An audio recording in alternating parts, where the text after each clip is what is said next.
Sean bienvenidos a este podcast Entrenamiento Legal. Desde que estamos en las aulas de las facultades de Derecho, soñamos con ser abogados exitosos. Que esta profesión nos permita cumplir nuestras metas personales y patrimoniales. Todo eso es posible, pero para ello necesitamos entrenarnos duramente. Entrenarnos en conocimiento legal, que plasmaremos en escritos, documentos o expresaremos en audiencia, y en un mundo tan competitivo, también es necesario entrenarnos en habilidades y aptitudes personales que se requieren hoy en día de los juristas del siglo XXI. Para eso es este espacio. En este podcast compartiremos contenido legal que es aplicable en el ejercicio profesional y también compartiremos contenido de crecimiento personal que nos permitirá ejercer de manera más efectiva la abogacía y el notariado. Mi nombre es Josué Cum y juntamente con un gran equipo de trabajo hemos preparado este espacio para tu entrenamiento legal. Sin más, comenzamos.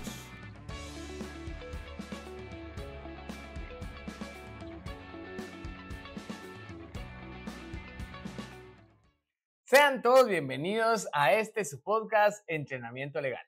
El día de hoy vamos a iniciar nuestro episodio número 69 y le quiero agradecer su comprensión que hasta ahorita estamos arrancando el año 2023, pero realmente, gracias a Dios, hemos tenido bastante trabajo y nos ha costado ahí un poco el tema de programar todos los contenidos que, como usted sabe, nosotros a través de Afán, a través de Ética, y a través de este podcast nos encanta compartir temas jurídicos en cada uno de sus rubros, todo el tema de privados, Afán, todo el tema de temas prácticos en este sentido del quehacer jurídico a través de los talleres de ética y todo el contenido de ética, ahora tenemos diplomados y demás.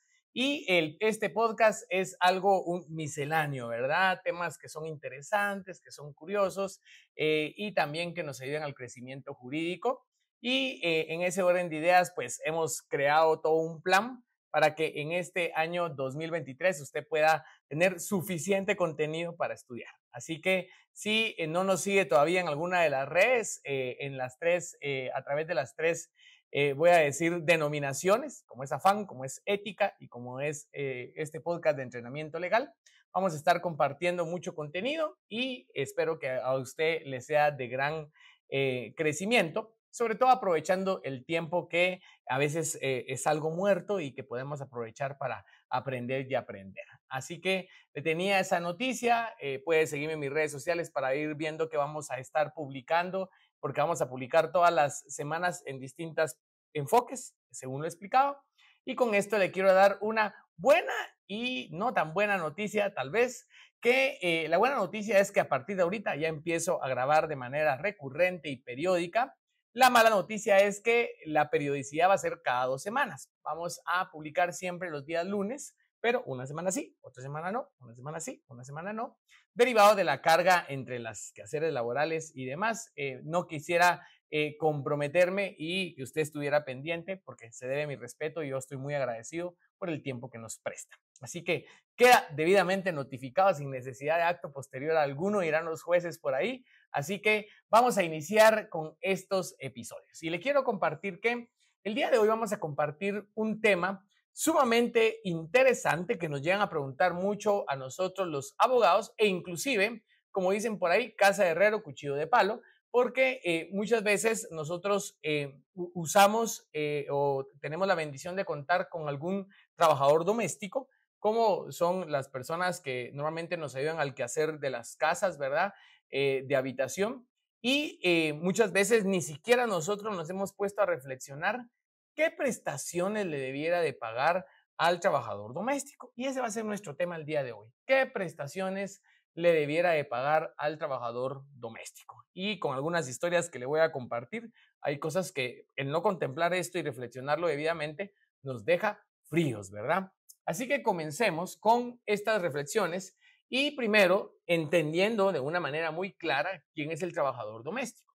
Es bueno que sepa que el Código de Trabajo realmente tiene muchas disposiciones que aplican, la gran mayoría de disposiciones se aplican para cualquier clase de trabajador. Y tenemos, además de esas obligaciones generales, unos trabajos sujetos a regímenes especiales. Esto quiere decir que para ciertas clases de trabajadores hay algunas normas que aplican de manera especial y el caso del trabajador doméstico es uno de ellos. Esto es algo bueno que usted sepa, que a partir del artículo 161 del Código de Trabajo tenemos estos trabajadores domésticos que en sí mismos tienen todas estas reglas especiales, de las cuales hoy solo voy a platicar de las prestaciones, pero vamos a dilucidar unas dudas muy clásicas en este tema.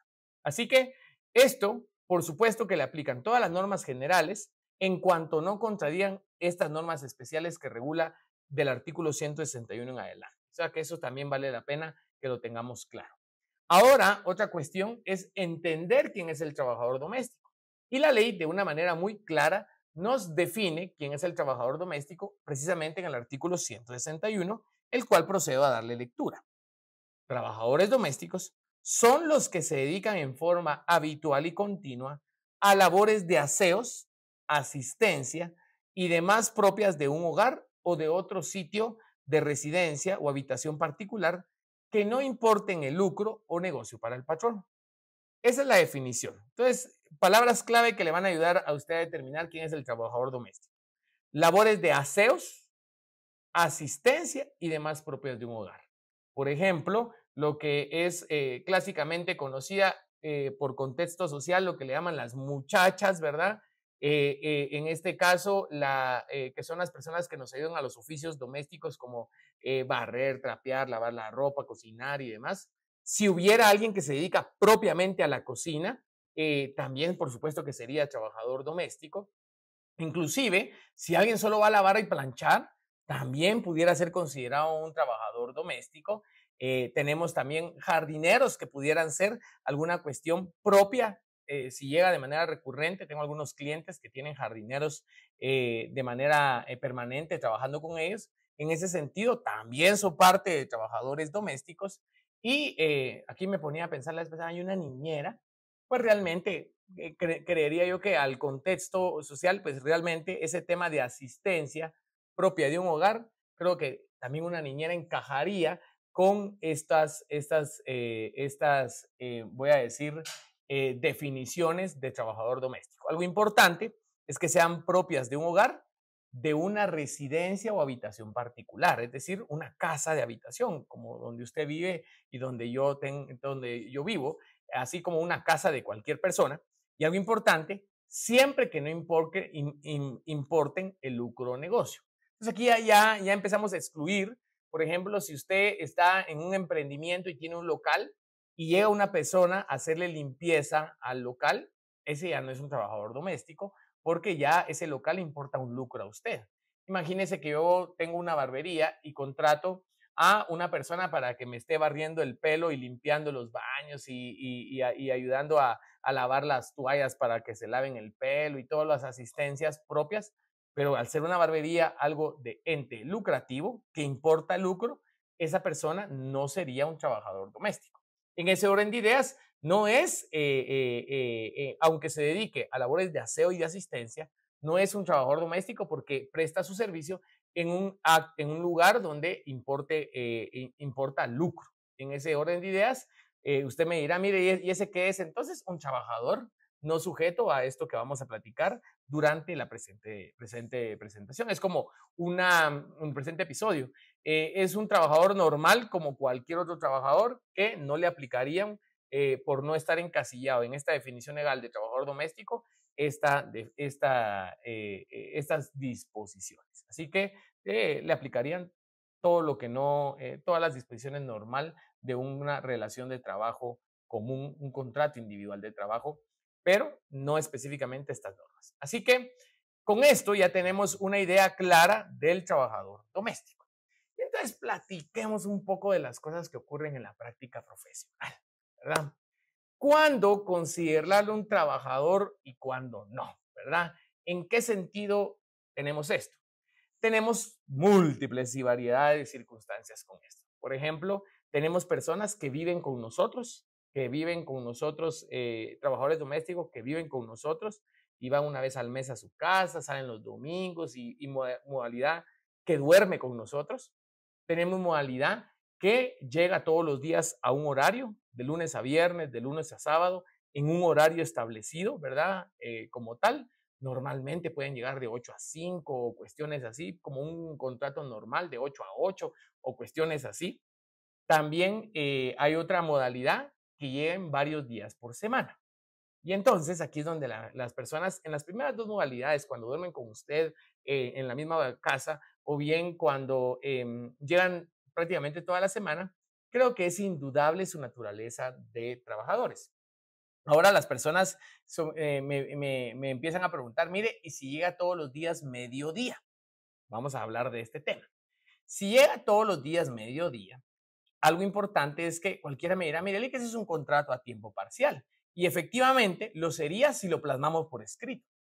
Para ser considerado un trabajo a tiempo parcial, tiene que estar establecido claramente por escrito la voluntariedad. Así que si la persona que le ayuda en servicios domésticos llega a mediodía, pero usted no tiene ningún papel, esa persona le puede ir a reclamar ante las autoridades de trabajo y seguramente un abogado muy aguerrido no le va a exigir la mitad del salario mínimo, no le va a exigir las horas que trabaja, le va a exigir prácticamente todo el salario mínimo como tal y todas las prestaciones respecto a esto. Así que si usted tiene un cliente que tiene el trabajo de servicio doméstico a mediodía, pero no tiene ningún papel que lo respalde ni nada por el estilo, pues lo mismo de no tener nada, fijo, ahí tenemos una relación de trabajo y por supuesto que le aplicaría el salario mínimo, que es parte de lo que vamos a platicar el día de hoy, porque llega todos los días. Lic, si llega solo unos días, si llega solo unos días. Acá le quiero contar de manera explícita que no existe una norma que nos diga si llega un día no es trabajador, si llega 2 días no es trabajador, si llega 3 días ya es trabajador, si llega 4 días también no. No hay norma que me diga cuántos días tiene que llegar un trabajador para considerarse trabajador. No hay una norma explícita que establezca dicha circunstancia. Ahora bien, es criterio muy común en la práctica como tal, énfasis criterio. Si usted me dice fundamento legal de esto, no hay fundamento legal de esto que le voy a contar, más que es un criterio que existe que si las personas llegan únicamente 2 veces a la semana a prestar los servicios, tenemos 52 semanas en un año, 104 días en un mes, perdón, 104 días al año. En este sentido, hay un criterio que sostiene, inclusive a veces es parte del criterio que pudieran sostener las autoridades de trabajo, que al no cumplir con 150 días al año, no se considera en sí mismo una relación laboral. En este caso, el artículo 131 para el tema de vacaciones me da a entender lo que le voy a proceder a darle lectura. Para que el trabajador tenga derechos a vacaciones, aunque el trabajador no le exija trabajar todas las horas de la jornada ordinaria ni todos los días de la semana, deberá tener un mínimo de 150 días trabajados en el año. Esto es para gozar vacaciones, pero es una referencia y entonces muchas veces se estima que que si trabaja solo 2 días, 1 o 2 días a la semana, pudiera no considerarse una relación de trabajo. Pero eso es un criterio. Yo creería que si aunque llegue solo 2 días y usted le manda, usted le paga recurrentemente, usted le da todos los insumos y todo, creería yo que si a mí me llegara a solicitar su ayuda, ayuda a ese trabajador, yo le diría, mira, tenemos algo cuesta arriba, porque solo trabajaste 2 días, pero la realidad es que si era tu trabajo. La realidad es que se dan los 5 elementos de una relación de trabajo: el vínculo económico jurídico, la prestación de servicio personal, la dependencia continuada, la dirección inmediata delegada y la retribución. Así que yo creería que hay una relación de trabajo ahí y pudiéramos alegar las prestaciones que pudieran corresponder. Sí le diría, no es común, seguro me encuentro en una autoridad de trabajo que no me lo vaya a acatar, pero la realidad es que sí era un trabajo. Y en ese sentido, pues creería yo que tenemos cuesta arriba, pero no sería extraño que se demande, aunque las posibilidades sí ciertamente se reducen. Así que si llega 2 veces por semana, creo que es un riesgo medido, un riesgo, voy a decir, no tan alto de que se provoque este tipo de conflictos.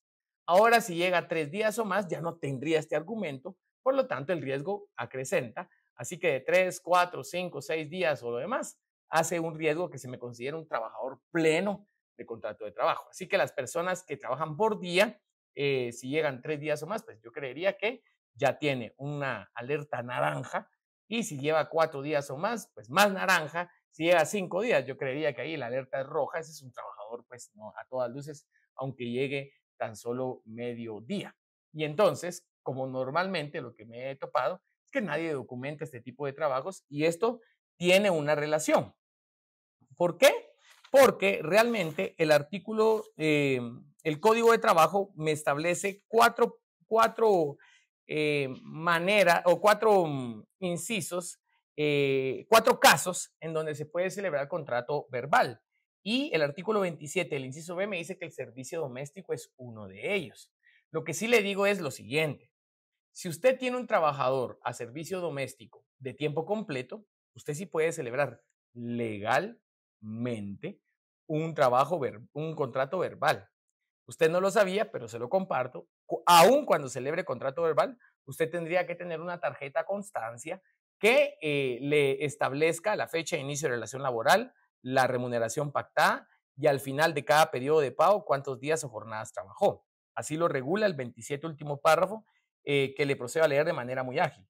En todos estos casos, el patrón no queda obligado a suministrar al trabajador en el momento en que se celebra el contrato una tarjeta constancia que únicamente debe contener fecha de inicio de relación laboral, salario estipulado y al vencimiento de cada periodo de pago, el número de días o jornadas trabajadas. Seguro usted no cumple eso. Así que una de sus opciones es ver si es alguien que trabaja a tiempo completo con usted, contrato verbal con este documento. Y por supuesto que le puede hacer un contrato escrito, eso también se puede hacer. Ahora le comento que si solo llega ciertos días, y ciertas horas, voy a decir, todos los días, ciertas horas, acá yo lo he hecho en la práctica, he celebrado contratos de tiempo parcial por escrito. Y celebro contrato a tiempo parcial y le pago el salario mínimo por hora a esas personas, o así lo pactamos. Y entonces también es viable, lo he hecho, y como estoy cumpliendo con las normas del trabajo a tiempo parcial, pues no he tenido ningún tipo de inconveniente, y cualquier cosa, si algún día llega eso a tribunales, creo tener todos los sustentos legales, porque es un trabajo a tiempo parcial, en ese sentido, el cual no está prohibido para el trabajador doméstico. Entonces, creería yo que ese es un riesgo bastante mínimo si tengo el trabajo a tiempo parcial, porque tengo todo claramente pactado y le estoy pagando el salario mínimo por hora. Ahora bien, si me llega solo unos días, fijo que si llega 3 días, 4 días, no lo tiene pactado, no lo tiene por escrito. Entonces, lo que normalmente común demandaría una persona es el equivalente, aunque solo fueran 4 días, aunque solo fueran 3 días, al no quedar por escrito y de manera explícita que era un contrato a tiempo parcial, se entendería que es su trabajador. Se entendería que usted le tuvo que haber pagado el salario mínimo mensual, porque no pactaron nunca por escrito ni expresamente, como lo manda la ley, el trabajo a tiempo parcial. Así que, conclusión, aunque le llegue 4 días, aunque le llegue todos los días mediodía, si usted no lo tiene por escrito, yo creo que su riesgo es alto que lo demanden como un trabajador normal, debiéndole pagar el salario mínimo por mes completo, ¿verdad? Pues ya tenemos esa cuestión relevante, ¿verdad? Y como el día de hoy lo que vamos a ver es qué prestaciones le debo de pagar, ya habiendo hecho esta antecedente, quisiera solo hacer un parteaguas para concluir. Ya sabe quién es el trabajador a servicio doméstico. Ya sabe que el trabajador a servicio doméstico, en este caso, si le llega 2 días, tiene un riesgo medido. Si le llega 3, 4, 5 o más días, eso ya es un subtrabajador a servicio doméstico, y usted sabe que lo puede demandar en prestaciones laborales. Ahora, ¿cuáles son las prestaciones de un trabajador de servicio doméstico? Primero, he escuchado muchas veces las personas que le dicen, y lo he escuchado, es que usted le puede pagar cierta cantidad en especie. Lo he escuchado con mis oídos, dijo aquel. Lo que pasa, abogados diciendo esto, que al trabajador de servicio doméstico usted le puede remunerar una porción en especie como tal. Y le quiero contar que eso no precisamente comparto ese criterio, porque el pago en especie está claramente regulado en el artículo 90, penúltimo párrafo, y está específicamente para trabajadores agrícolas. Les leo rápidamente esta disposición. No obstante las disposiciones anteriores, los trabajadores campesinos que laboren en explotaciones agrícolas o ganaderas pueden percibir su salario, el pago de su salario hasta el 30% del importe total de este como máximo en alimentos y demás artículos análogos destinados al consumo personal. El pago en especie es una figura exclusiva para el trabajador a servicio, para el trabajador agrícola, trabajador campesino que es en temas agrícolas y ganaderos.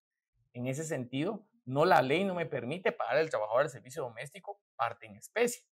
Así que no le puedo decir, a mi consideración es incorrecta la interpretación de decir, mira, pues yo te pago 1,500 de salario, pero me pagas 1,000 de cuarto y 1,000 de comida, por así decirle. Así que en lugar yo te pago no 1,500, yo te pago 3,500.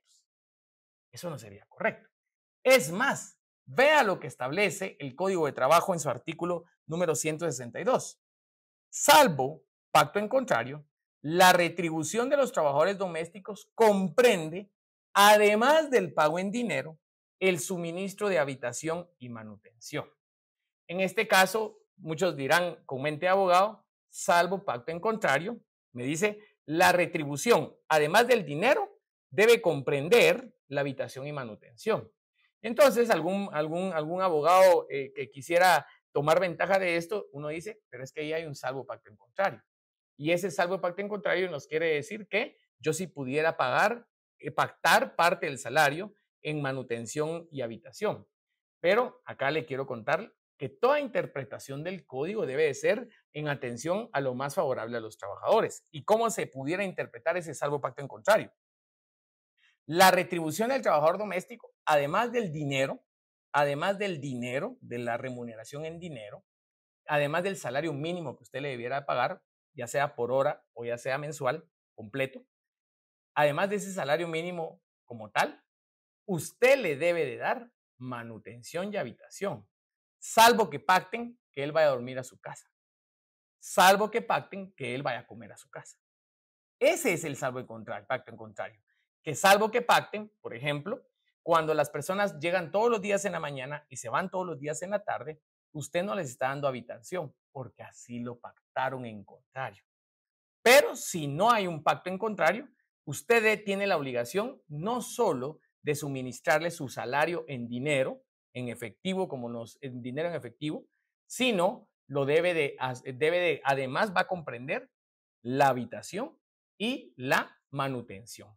Conclusión, usted debiera de pagarle su salario mínimo como tal y no puede deducirle la habitación ni deducirle la comida porque el salario comprende, además del pago en dinero, habitación y manutención, salvo que él decida irse a dormir a su casa o bien que decida comer en su casa alguno de los tiempos de comida y demás cuestiones. Ese sería en este caso. Así que no le puede descontar remuneración por habitación y por alimentación.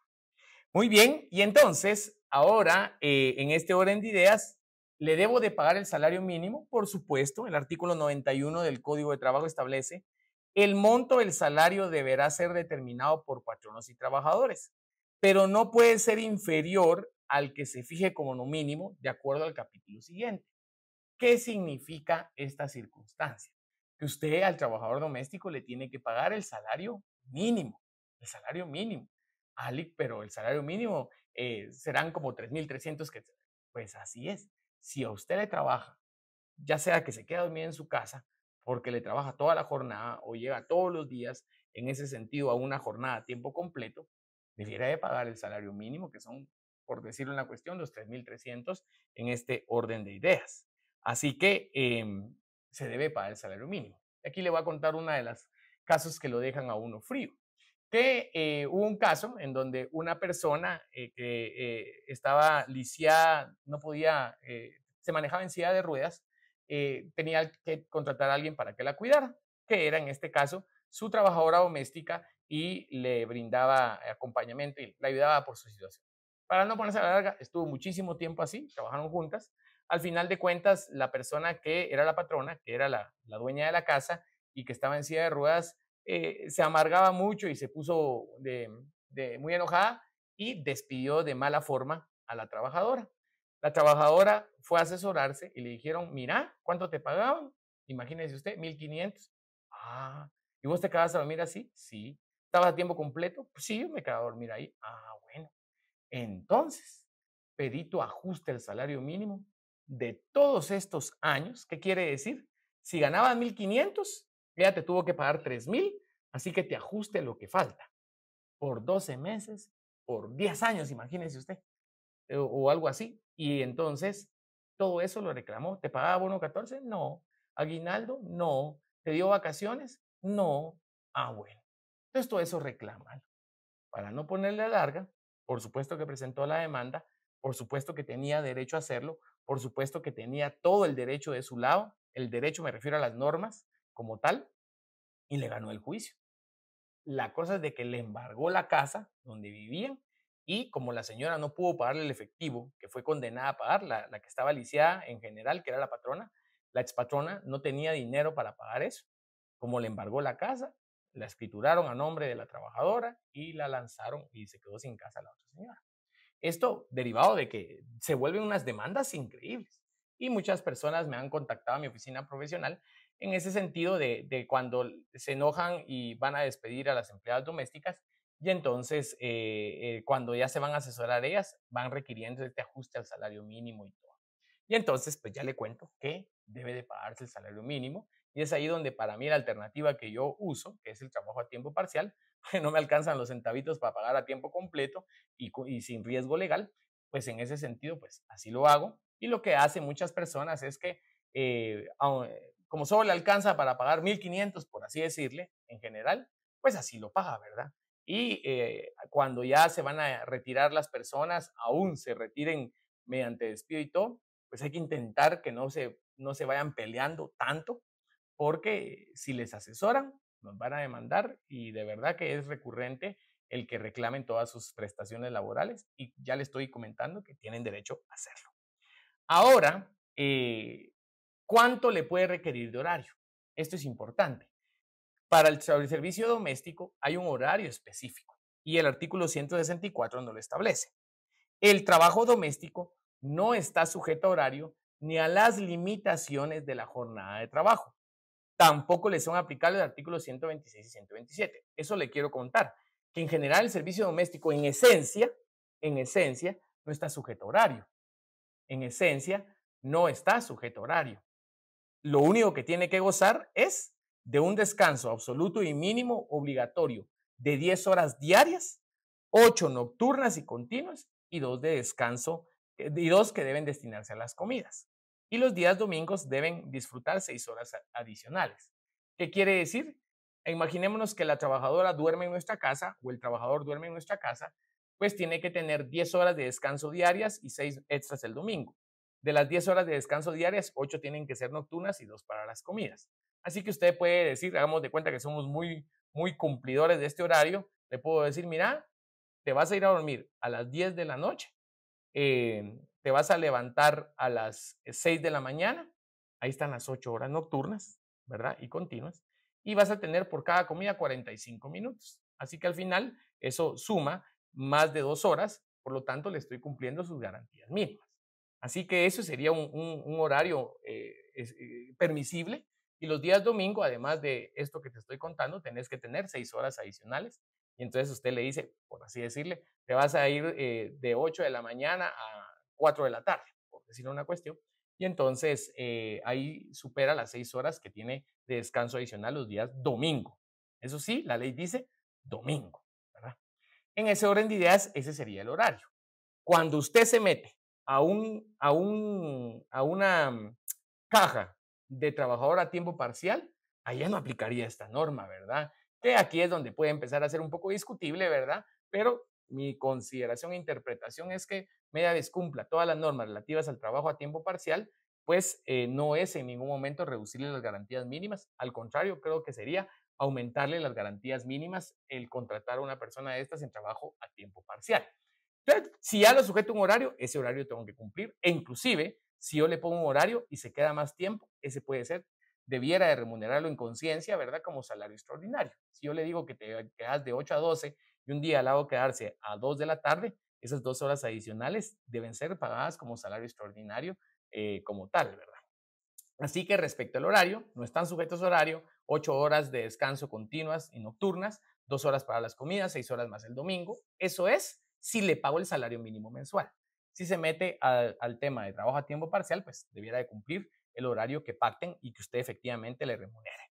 ¿Qué otro tiene derecho, qué otro derecho tienen las trabajadoras de servicio doméstico? Vacaciones.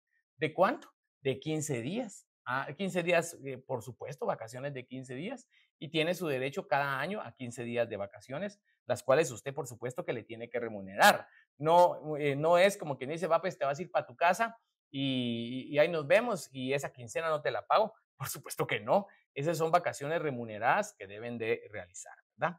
La bonificación incentivo, que usted sabe que está sustentada en el decreto 4292, que establece que en su artículo 1, que se establece con carácter de prestación obligatoria para todo patrono, tanto el sector privado como el sector público, el pago de sus trabajadores de una bonificación anual equivalente a un salario o sueldo ordinario que debe el trabajador. Así que le tiene que pagar el famoso bono 14, que técnicamente le llamamos bonificación anual para los trabajadores del sector privado y público, y también le tiene que pagar el aguinaldo como tal, según lo establece el decreto 7678. También en su artículo 1 establece todo patrono queda obligado a otorgar a sus trabajadores anualmente en concepto de aguinaldo el equivalente al 100% del sueldo.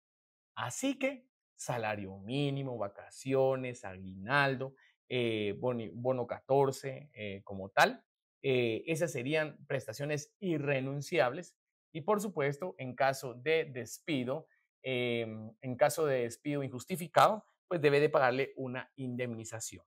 El único caso que se diferencia en este caso, que tiene un límite la indemnización a tiempo servido, es si se llega a enfermar. Si se llega a enfermedad, el artículo 165, inciso C, y esa enfermedad es el motivo del despido, me establece un tope de la indemnización en tiempo servido como tal. Si no, no tiene tope y debiera de pagarle en general la indemnización por tiempo servido por todo el tiempo que estuvo conmigo. Así que ya le cuento que esto es algo sumamente interesante, de lo cual es bien difuso, es bien complicado y provoca muchas prácticas. Me decía una abogada, es que mire, Lick, si pagáramos todos así, ¿quién pudiera contratar a un trabajador de servicio doméstico? Y se quedan sin chance, nadie trabajaría. Y realmente es complejo, ¿verdad? Le soy sincero, realmente cuesta mucho ajustar todas estas condiciones y todo. Y entonces ahí puede optar lo que mucha gente hace es, no te pago lo que corresponda, pero al menos te trato bien, te vas ahí, manejamos controlado. Yo conozco mucha gente que, por así decirle, le paga 1,800 y cuando se va, le paga la indemnización sobre 1,800 por los 5 o 6 años que estuvieron ahí como tal. No es eso conforme a la ley, porque ahí le pueden demandar el ajuste al salario mínimo. Pero tal vez esa persona cuando recibe hagan de cuenta que son 2,000 quetzales por 5 años, los 10,000 quetzales allí, dice, wow, realmente pues esta patrona no solo me dio trabajo, este patrón no solo me dio trabajo, sino me está pagando conforme es y muchas veces se reducen los riesgos laborales. Pese que si le llegan a meter cabeza puede demandar ajuste de salario mínimo y toda la cuestión allí, que es lo tema tremendo, ¿verdad? ¿Y a quiénes van a demandar a estas personas? A nosotros como personas individuales. Le pueden embargar su carro, su casa, como le ocurrió en el caso que le conté. Así que espero que le haya parecido muy interesante. Por favor, si algo de esto le fue de utilidad, escríbame que me va a alegrar mucho el saber que le pegamos al tema y que le fue allí de importancia. Y esperamos dentro de 2 semanas el podernos encontrar en otra sesión de entrenamiento legal. Hasta la próxima.